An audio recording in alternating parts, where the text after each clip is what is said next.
وہ عشق کرتا ہے تم سے، اس سے زیادہ فضول کام یہاں میرے پاس ہے کہاں؟ ایک بات بتاؤں، میں نے اس کے عشق کا اکاؤنٹ کلوز کر دیا ہے، جیسے بینک والے سیونگ اکاؤنٹ کو کر دیتے ہیں اگر اس میں کچھ نہ ہو۔ تو اب کیا فاروق کا نیا کرنٹ اکاؤنٹ کھل گیا تمہارے ایلو بینک میں؟ یہ ایلو ایلو کیا ہے؟ اس نے کہا اور میں نے فون بند کر دیا۔ دوسری کال میں نے عائشہ کو کی اور اتفاق سے وہ گھر میں ہی مل گئی۔ ارے رفیق، بے وفا، بالکل ہی بھول گئے تھے مجھے۔ ایسا ہو سکتا ہے کیا؟ کس کس سے تمہاری خیر خبر نہیں پوچھی میں نے، لیکن میری خاموشی پر اس کے لہجے کی مصنوعی بشاشت بھی رخصت ہو گئی۔ بس رفیق، پتہ نہیں کیا ہو گیا تھا مجھے، لیکن اب میں ٹھیک ہوں۔ اسی ہفتے میں تم دیکھو گے مجھے، میں آ جاؤں گی تمہارے پاس ساری رکاوٹیں دور کر کے۔ لیکن تمہاری ماں کی حالت ٹھیک نہیں ابھی، اس کی ذمہ دار وہ خود ہے، اس کے لیے میں اپنی زندگی خراب نہیں کر سکتی۔ ایک ہی بار تو ملتی ہے لائف جینے کے لیے، اس پر بھی اپنا اختیار نہ ہو تو پھر فائدہ کیا؟ دیکھو، انسان کو اتنا خود غرض نہیں ہونا چاہیے، یہی تو میں بھی کہہ رہی ہوں۔ اس نے بڑی خود غرضی سے ہمیشہ اپنی خوشی کو دوسروں سے اہم سمجھا، پھر میں بھی ایسا ہی کیوں نہ کروں؟ وہ مرنے کا ڈرامہ کر رہی ہے مجھے پریشان کرنے کے لیے۔ ڈونٹ سے دیٹ عائشہ، میں اسے موقع دے رہی ہوں، مرنا ہے تو مر جائے جلدی سے۔ میں غیر معینہ مدت تک انتظار نہیں کر سکتی، ایسا نہ ہو کہ میں خود اسے مار دوں۔ کیا تم اپنی ماں کو قتل کرنے کی بات کری ہو؟ ماں نہیں، وہ دشمن ہے میری، اچھی طرح جانتے ہو تم، پھر بھی ایسی اس کی حمایت کر رہے ہو۔ یس، آئی ول کل ہر۔ مجھے سخت ہے شاید، میں پھر بات کروں گا تم سے، ابھی تمہارا دماغ خراب ہو رہا ہے۔ میں نے فون بند کر دیا۔ راجا نے ساری بات سنی تھی اور فریال نے بھی۔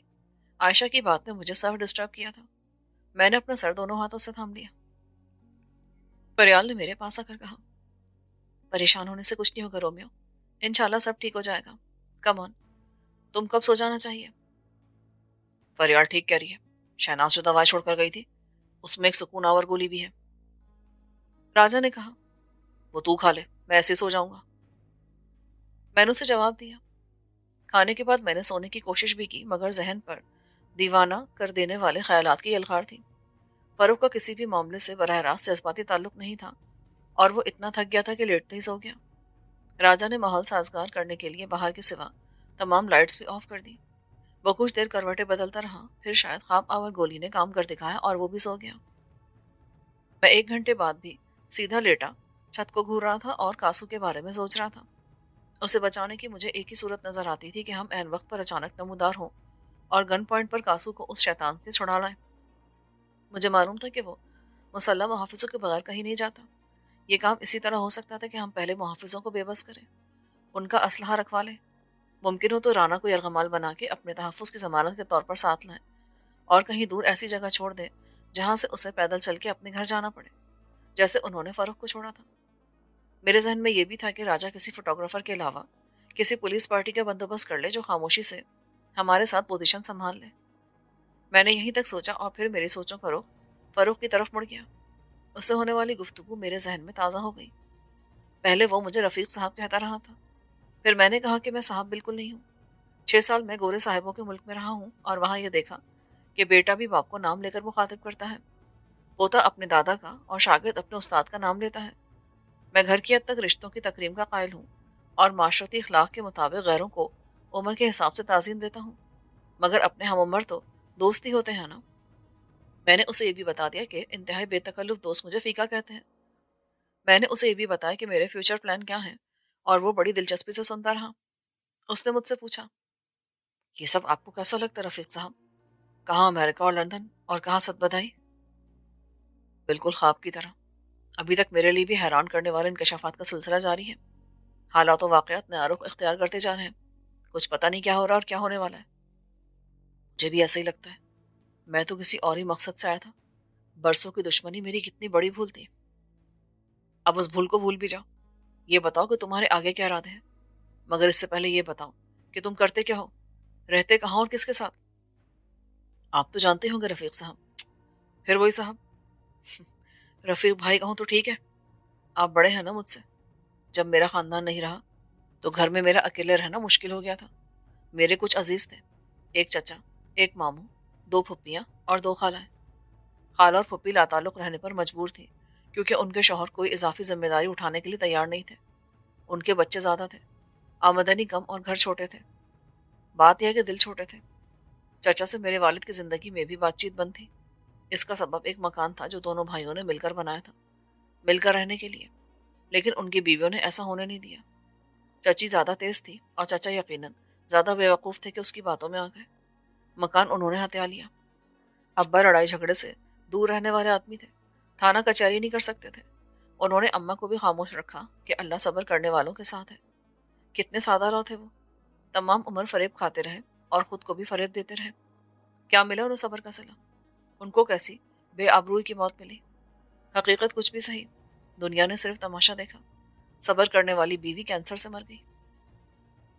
تمہارا تلخ رویہ کسی حد تک ناشکر پن پر مبنی ہے۔ خدا جب اپنے بندوں کے صبر کا امتحان لیتا ہے تو اس کا پھل دینا نہیں بھولتا۔ اس کے ہاں دیر ہے فروخ، اندھیر نہیں۔ شاید اگر میرے لیے ابھی صبر کے امتحان اور بھی ہیں تو میں راضی برضا رہنے کے سوا اور کیا کر سکتا ہوں؟ میری پرورش کی ذمہ داری ماموں نے قبول کر لی تھی، لیکن جیسا کہ عام طور پر ہوتا ہے، ممانی نے مجھے سوتیلے رشتے کی طرح قبول کیا۔ ان کے اپنے بھی بچے تھے، ان کے مقابلے میں میرے ساتھ بہت برا سلوک ہوتا رہا۔ ماموں کہاں تک مجھے بچاتے، بیوی سے کتنا لڑتے۔ میں نے آزمائش کو اس دور کو ایک چیلنج سمجھ کے قبول کیا۔ یہ سمجھ لے کہ مجھے حوصلہ نہیں ہارنا، بلکہ کچھ بن کر دکھانا ہے۔ میں ہر چیز خاموشی سے برداشت کرتا رہا، گالیاں، مار، روکھی سوکھی۔ میں نے کبھی احتجاج نہیں کیا، بغاوت نہیں کی، کیونکہ مجھے ایک مقصد عزیز تھا۔ میرے کزن یعنی ماموں کے بچے سب ایک انگلش میڈیم اسکول میں پڑھتے تھے اور وین سے جاتے تھے۔ میں گورنمنٹ اسکول پیدل جاتا تھا، حالانکہ وہ دگنے فاصلے پر تھا۔ میرا تعلیمی ریکارڈ پہلے بھی اچھا تھا۔ اب میں نے برا بنانے والوں کے سامنے خود کو اچھا ثابت کرنے کا عزم کر لیا۔ میں نے تہیہ کر لیا کہ میں ہر کلاس میں اول آؤں گا۔ آپ سوچیں کہ ایک بچے کا ارادہ کیا کر سکتا ہے؟ ایسا ارادہ تو ہر بچہ کر سکتا ہے، سب کے والدین بھی یہی چاہتے ہیں، مگر کیا سب بچے محض خواہش اور ارادے سے اول آ سکتے ہیں؟ میں اول آیا، 7ویں سے 10ویں تک۔ پھر میٹرک میں مجھے اسکالرشپ مل گئی۔ خوش صرف ماموں ہوئے۔ وہ مانی حسد میں جلتی رہیں اور الٹی سیدھی باتیں کرتی رہیں کہ میں نقل کر کے پوزیشن لیتا ہوں، اندھوں میں کانا راجا ہوں، وغیرہ وغیرہ۔ میں نے میٹرک کیا تو میری عمر 14 سال تھی۔ میری خواہش تھی کہ انٹر کے بعد میڈیکل کالج میں داخلہ لے لوں۔ یہ در حقیقت میری ماں کی خواہش تھی۔ جب وہ اسپتال میں تھی، وہ سرکاری اسپتال تھا، تو وہاں کے ڈاکٹرز کا رویہ انتہائی بے حسی کا تھا۔ وہ سمجھتے تھے اور کہتے تھے کہ کینسر کے مریض کے علاج پر پیسہ اور وقت ضائع کرنے کا کیا فائدہ، انہیں تو گھر پر آرام سے مرنے کا موقع فراہم کرنا چاہیے۔ میری ماں بھی نرسوں اور ڈاکٹروں کی جھنجھلاہٹ اور بے رحمی سے دکھی ہو جاتی تھی۔ بعض اوقات وہ مریضوں سے بھی یہ کہہ جاتے تھے کہ آخر تم مرتے کیوں نہیں، اب رہ کے گیا ہے کہ جیے چلے جا رہے ہو۔ اس زمانے میں وہ مجھے کہتی تھی کہ فاروق، تو ڈاکٹر ضرور بننا، مگر ایسا ڈاکٹر نہیں۔ آپ تو جانتے ہیں کہ ایک جذباتی سانحہ شوکت خانم جیسا اسپتال بنوا دیتا ہے۔ یہ شاید میری زندگی کی واحد شکست تھی جو وسائل نہ ہونے کی وجہ سے میرے حصے میں آئی۔ ایف ایس سی میں میرے نمبرز اتنے اچھے تھے کہ میں کسی بھی میڈیکل کالج میں داخلہ لے سکتا تھا، لیکن تعلیمی اخراجات کا بار اٹھانا ماموں کے لیے ممکن نہ تھا۔ ایک دن وہ میرے سامنے رو پڑے کہ میں اپنی بہن کی آخری خواہش پوری نہیں کر سکتا۔ میں اس زمانے میں ٹیوشن پڑھا کر اپنے اخراجات پورے کر لیتا تھا۔ اگر میں نے ٹیوشن کی آمدنی جمع کی ہوتی تو شاید داخلہ لے لیتا اور پھر ٹیوشن سے بھی 5 سال کی تعلیم مکمل کر لیتا، لیکن ساری ٹیوشن فیس ممانی وصول کر لیتی تھی کہ اب کما رہے ہو تو خرچہ دو، بس۔ اس کے بعد میں بی ایس سی کے سوا اور کیا کر سکتا تھا؟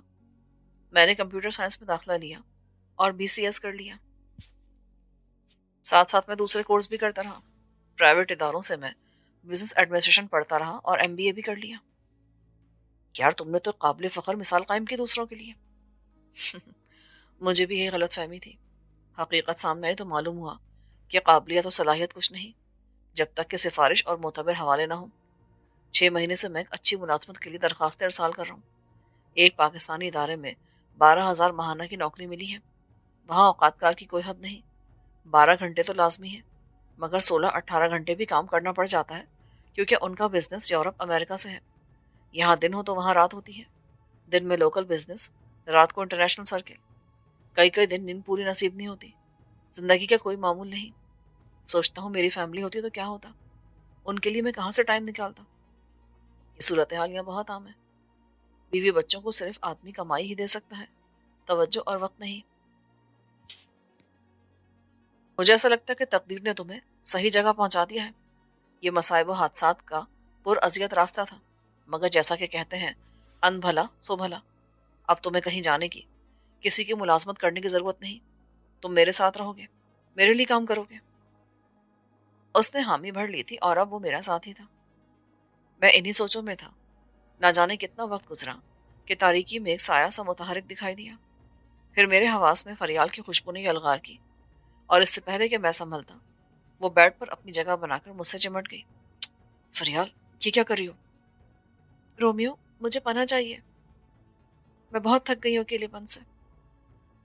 میں تو خود بے پناہ بھٹک رہا ہوں۔ اس نے میرے کان میں سرگوشی کی۔ چلو، ہم اس رات کی پناہ میں نکل جائیں، کہیں چلے جائیں، اب میں تم سے دور نہیں رہ سکتی۔ کاش ایسا ہو سکتا فری۔ کیوں؟ کیا تم میں ہمت نہیں ہے؟ یہی سمجھ لو، میں رشتوں کی زنجیر کا قیدی ہوں، ان زنجیروں کو توڑنا میرے بس کی بات نہیں ہے۔ تو میں کب کہتی ہوں سب کچھ چھوڑ دو، لیکن مجھے اپنا لو پلیز۔ نہیں فری، ایسے نہیں، ایسے ویسے کو میں نہیں مانتی، تمہاری وجہ سے مجبور تھی، لیکن وہ مجھے کسی کی پرواہ نہیں ہے۔ این اسی وقت جب طوفانی جذبات کا دھارا مجھے تنکے کی طرح بہا لے جانے والا تھا، میں نے باہر سے کسی عورت کی چیخ سنی۔ وہ چلا چلا کے مجھے پکاری تھی، نواب صاحب، نواب صاحب۔ فریال ایک دم تڑپ کر اٹھی اور بھاگی۔